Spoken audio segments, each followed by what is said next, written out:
se retrouve pour une nouvelle vidéo qui sera un point lecture, une nouvelle fois méga en retard, mais bon, maintenant vous avez l'habitude. J'ai 4 livres à vous présenter dans ce point lecture. Dans l'ensemble, ce sont de très très bonnes lectures, mis à part une lecture qui a été très décevante. Donc on va commencer par cette lecture-là et on terminera par les très bonnes lectures, comme ça on terminera vraiment sur une note positive. Et petit aparté, si vous entendez beaucoup de bruit de fond, c'est normal. J'ai ouvert les fenêtres et les Velux de chez moi parce qu'il fait très chaud, hein, voilà, clairement. Et que en ouvrant le tout, il y a de l'air qui rentre, donc ça brasse de l'air. Et ça rafraîchit beaucoup l'appartement, donc non, clairement je ne vais pas fermer les fenêtres et les Velux pour tourner cette vidéo, puisqu'en plus ça fait 3 fois que j'essaie de tourner cette vidéo et j'espère que cette fois sera la bonne. Bref, on va s'arrêter là et on commence tout de suite, on rentre dans le vif du sujet. Je commence donc du coup par le tome 2 d'Octavie Durville, donc ici le syndrome de la Malle-Mort d'Esther Brassac, publié aux éditions du Chat Noir. Alors Esther Brassac, c'est une auteure que j'apprécie beaucoup, notamment par l'originalité de ses textes et sa plume que je trouve vraiment très originale, très douce, très poétique et en même temps assez fun. Et c'est vrai que, ayant déjà lu d'autres romans de cet auteur, en général, j'y vais un peu les yeux fermés, hein, puisque c'est typiquement le genre de roman que j'aime. Donc quand j'ai entamé ce tome 2, même si ça faisait un moment que j'avais lu le tome 1 d'Octavie Durville, j'y suis allée vraiment en toute confiance, voilà, enthousiaste. Et j'ai assez rapidement déchanté, voilà. On est typiquement dans le stéréotype des tomes 2, où on a un tome 1 en général qui est très bien, un tome 2 qui est vraiment en dessous, c'est une espèce de tome de transition, et un tome 3 qui est souvent bien meilleur, puisque cette saga se termine en 3 tomes, hein, donc le 3e tome ne devrait pas tarder à sortir, ou il est sorti il y a très peu de temps. Donc pour rapidement vous faire un résumé du tome 1, parce que je ne vais pas vous faire le résumé du tome 2, puisque ce tome 2 démarre quelques semaines après la fin du tome 1. Dans le tome 1, on suit Octavie Durville, qui est une fée fantôme, donc qui a la particularité de devenir invisible le soir à partir d'une certaine heure jusqu'à une certaine heure le lendemain matin. Et elle travaille dans une échoppe de magie, son patron est un vampire, et malheureusement les créatures fantastiques, les fées, les vampires, les loups-garous, les ogres, enfin toutes ces créatures, beaucoup disparaissent et on ne sait pas trop pourquoi, jusqu'au jour où ça va être quelqu'un qu'elle connaît et qu'elle apprécie beaucoup qui va disparaître. Octavie va alors mener l'enquête avec sa bande d'amis pour retrouver cette amie qui a disparu et essayer de chercher à comprendre pourquoi tellement de fées disparaissent. Je vous en dis pas plus. Le tome 1 j'avais beaucoup aimé parce qu'on avait vraiment un univers original. On avait Octavie qui était un personnage extrêmement touchant, extrêmement fun, extrêmement amusant, qui malgré le fait qu'elle soit une fée avait également pas mal de complexes, un petit caractère bien à elle, et qui avec ses amis n'hésitait pas à prendre des risques pour mener l'enquête et essayer de trouver une solution et de retrouver leur ami. Et donc j'avais tellement hâte de retrouver ce peps dans le tome 2 et malheureusement il n'a pas été là. Ici Octavie, ce qui me déçoit beaucoup, c'est qu'elle se laisse complètement porter par les événements. Elle ne fonce plus autant tête baissée que dans le tome 1. On lui donne des ordres, elle obéit, enfin même si elle est frustrée. Voilà, j'ai trouvé que c'était extrêmement décevant de voir un personnage qui prenait tellement d'initiative au tome 1 et qui là, clairement, ne prend aucune initiative. Elle se laisse vraiment porter par les événements. Et en plus de ça, malheureusement, elle n'a qu'une idée en tête, c'est de séduire le personnage nommé James qu'on rencontre dans le premier tome. Je vous en dirai pas plus sur lui. Et ça me saoule parce que du coup, pendant les 3/4 du roman, elle ne va penser qu'à ce James et à comment le séduire. Et ouais, j'ai trouvé ça super décevant. Surtout qu'en plus, dans ce tome 2, on va avoir vraiment un début et une fin, je trouve. Et au milieu, il ne va pas se passer grand-chose. Alors certes, il va y avoir des rebondissements, mais pas d'action ou de révélation qui vont faire avancer le fond de l'intrigue. Et j'ai trouvé ça également très dommage. Ce qui fait que on s'ennuie pas mal dans ce tome 2 et moi qui avais vraiment beaucoup apprécié le tome 1, avoir un tome 2 comme ça, voilà, c'est vraiment très décevant. Après, vers la fin, on a de nouveau Octavie qui de nouveau prend enfin des initiatives, fonce dans le tas, trouve des solutions, enfin voilà, on retrouve l'Octavie du tome 1, mais du coup ça arrive extrêmement tardivement dans le roman, et les révélations, pareillement, arrivent extrêmement tardivement dans ce tome 2, et c'est vraiment dommage, c'est vraiment dommage. J'espère que le tome 3 aura plus d'action, aura plus de peps, de même qu'on a vu dans le tome 1. Donc voilà, on verra. Je continue ensuite par le tome 1 du Monde de Meg Corbin, donc Lac Argent de Anne Bishop, publié aux éditions Milady. Donc j'ai entamé ce tome, ce premier tome en tout cas, tout de suite après avoir terminé Meg Corbin, simplement parce que je n'avais pas envie de quitter cet univers que j'aime énormément. D'ailleurs, je l'ai dévoré en 2 jours. Pourtant, il n'est pas petit, hein, il fait 400 pages. Il fait même 500 pages, donc ça paraît pas, mais voilà, il fait 500 pages. Je l'ai dévoré en 2 jours de temps. Voilà, je l'ai dévoré, ça a été comme la saga de Meg Corbin. Je l'avais dévoré pareil en 2 jours. Donc ici, on n'est pas dans l'enclos de Lakside, on est dans un village humain contrôlé par les autres, notamment par les vampires. Il doit y avoir 3 sans âme qui vivent, pas plus.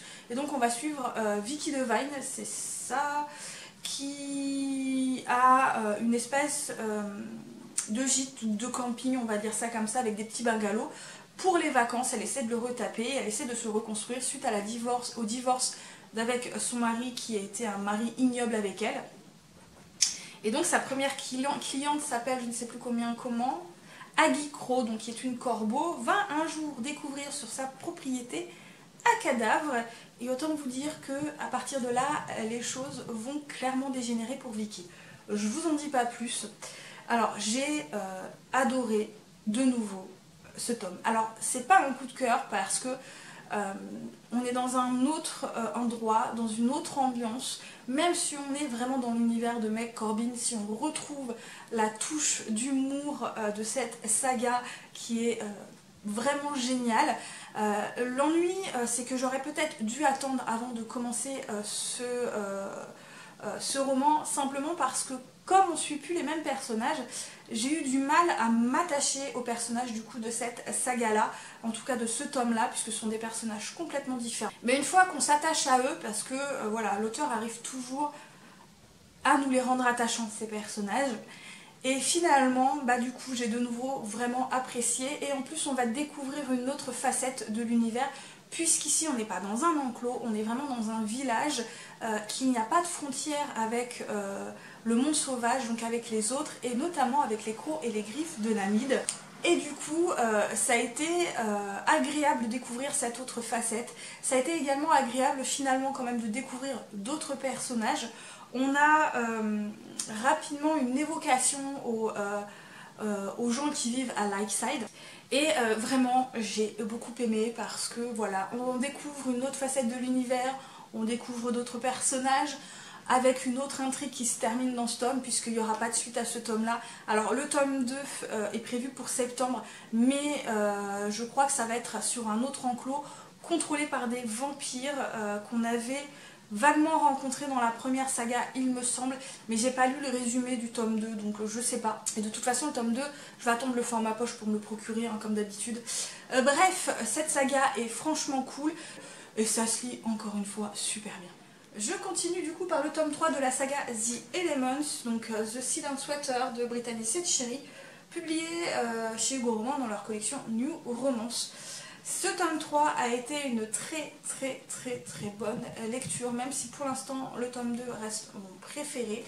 Donc ici, on va suivre donc Maggie et Brooks qui sont voisins, et Maggie est folle amoureuse de Brooks, voilà, depuis des années. Elle a 8 ans, elle est folle amoureuse de lui, et elle a décidé qu'elle allait se marier avec lui, et a donc décidé d'organiser un mariage. Elle prend vraiment ce mariage très sérieusement, clairement, même si sa famille, ses amis trouvent ça un peu loufoque et rigolo, mais il la laisse faire. Puis Maggie décide de faire une répétition avant mariage, et donc ordonne, entre guillemets, Brooks de venir à telle heure dans les bois à côté de chez eux pour faire cette réception d'avant-mariage. Brooks va avoir beaucoup de retard pour une raison particulière. Malheureusement, Maggie, pendant cette absence, va assister à quelque chose qui va la traumatiser au-delà de tout. Ça va vraiment la traumatiser, tant et si bien que ça va avoir des conséquences psychologiques et physiques sur elle, ce qui va avoir un impact énorme sur son entourage, notamment sa famille, ses amis, Brooks, vraiment sur son entourage complet, et ça va durer des années. Alors Brooks va l'aider durant toutes ces années tout en essayant de continuer sa propre vie. Je vous en dis vraiment pas plus, je pense que je vous en ai déjà dit un peu trop, mais bon, au moins comme ça vous avez une idée.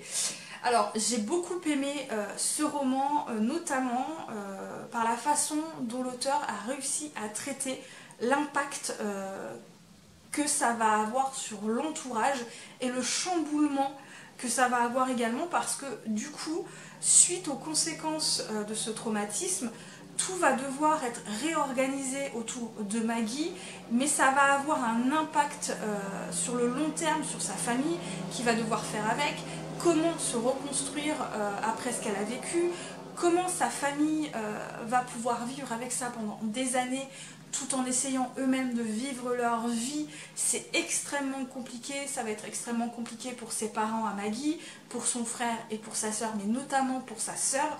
Ça va être extrêmement compliqué pour Brooks, qui lui va culpabiliser pendant très longtemps. Ça, j'ai vraiment aimé vraiment la façon dont ça a été traité. Ça a été très bien traité, ça a été très bien fait, ça a été très bien construit. Ça, j'ai vraiment adoré. J'ai également beaucoup aimé la romance, que j'ai trouvé très bien traitée, très bien faite, très belle. Il y a un côté très fleur bleue, et d'habitude j'ai du mal quand c'est vraiment trop fleur bleue, mais avec cette saga, je sais pas, ça passe crème. Voilà, ça passe tout seul, j'adore, vraiment j'adore. Maintenant, j'ai pas eu un coup de cœur parce que il y a notamment quelque chose qui m'a vraiment fait tiquer et que j'ai pas compris tout de suite et que j'ai vraiment eu du mal à comprendre. Les conséquences qu'il va y avoir sur Maggie auraient pu être traitées ou en tout cas palliées par une solution qui est faisable aujourd'hui. Je préfère pas vous en dire plus là-dessus parce que j'ai peur de vous spoiler, mais en tout cas ça peut être traité, je dis pas médicamenteux ou avec un traitement psychologique, non, ça n'a rien à voir, c'est une méthode de communication. Je vous en dis pas plus, mais voilà, c'est une méthode de communication qui aurait pu être trouvée, et là l'auteur a pris le parti de ne pas choisir ça, et j'ai pas compris du tout pourquoi. Vraiment, j'ai pas compris du tout pourquoi. Après, avec ses explications en fin de tome, si, j'ai compris pourquoi elle avait pris le parti de ne pas choisir ça et de rester dans la complication, on va dire, parce qu'elle voulait traiter la chose de façon plus personnelle, parce que clairement l'auteur a pris sur son vécu à elle pour écrire ce roman. Mais du coup, moi sans les explications, j'ai pas compris, et comme les explications, je les ai lues à la fin, ça m'a fait tiquer et ça a eu le don de m'énerver un petit peu, voilà. Donc c'est pas un coup de cœur, mais ça reste une très bonne lecture. Je termine par ce coup de cœur de l'année 2019, cette saga qui est donc Dette de sang ici, donc le tome 2, Toutes les âmes aux alentours de Alec Turner, publié aux éditions MXM Bookmark. J'ai lu le tome 1 il y a très peu de temps, et quand j'ai reçu le tome 2, on va dire ce qui est, je me suis un peu jetée dessus, hein, voilà, clairement. Donc ici, on retrouve Patrick quelques semaines après la fin du tome 1, lui qui pensait un peu avoir la paix, manque de bol, on le refout sur une enquête, suite à la découverte d'un cadavre dans le métro d'un très jeune métamorphe qui a été tué de façon extrêmement violente et qui en plus a été drogué. Donc va se mêler à ça les Alphas de New York, de nouveau des dieux, plus des dieux qu'on n'avait pas découverts dans le tome 1, donc avec de nouvelles mythologies. On va également avoir le droit à des histoires de dragons, hein, voilà, à des histoires de morts, bref, tout plein de choses, toutes joyeuses, voilà. Alors j'ai adoré parce qu'encore une fois, c'est une enquête qui est extrêmement bien foutue, c'est un roman où on a pas le temps de s'ennuyer, où ça avance, on a des révélations, on a une véritable enquête puisque Patrick mène vraiment l'enquête. Il reste pas là figé sur son siège à attendre que ça se passe. Ça, franchement, j'ai adoré. Ici dans ce tome 2, ce que j'ai également adoré, c'est qu'on va découvrir un peu plus de Jono puisqu'on va avoir son point de vue à lui. Et on va découvrir un peu plus de sa personnalité et il va prendre en assurance, il va prendre en initiative puisque dans le tome 1 il était un peu effacé, il était contraint on va dire, il avait pris des engagements et malheureusement c'était un peu comme s'il était enchaîné. Là dans ce tome 2 il commence à briser ses chaînes et vraiment à prendre des initiatives et à faire montre de sa force, de son pouvoir, de sa puissance. Et en plus il est soutenu par une bande d'amis, par son amant qui est donc Patrick. Et vraiment j'ai adoré. La relation elle évolue mais finalement dans ce tome 2 elle évolue pas tant que ça entre les deux personnages.